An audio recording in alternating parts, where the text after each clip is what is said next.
help to stave off hunger for at least another month. Cattle ranching Zimbabwe is the worst affected. The cattle are too scrawny to either sell or to slaughter.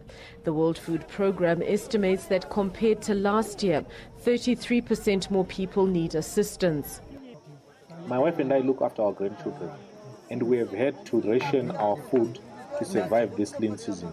Emergency relief in the form of food and cash distribution are currently being launched throughout the country. An estimated 2.2 million people will need assistance to avoid starvation. That's a 30% increase from last year.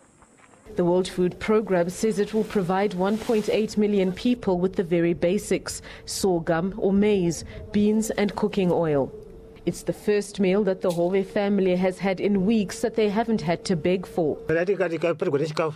When we don't have, my wife asks for the basics from the community: mealie meal, sugar, oil, things like soap we get from my brother-in-law who lives in South Africa.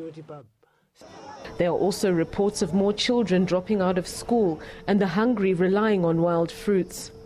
When we went to mobilize the communities, those are the stories that we heard. How are people coping? Because the first question was, between harvest time and now, how have you been coping with food insecurity? The Commercial Farmers Union points to a chaotic land reform program, but the World Food Programme says poor rains, high unemployment and high cereal prices are to blame for the food shortage. WFP is implementing what is called a Food for Assets program. Essentially, with this program, we are building sustainable community assets. And the longer-term objective of this particular initiative is that people will increasingly be self-sufficient. It hopes that the current food aid will at least encourage beneficiaries to plough for the next season.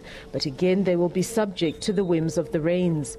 Shinga Nyoka, SABC News, Zimbabwe.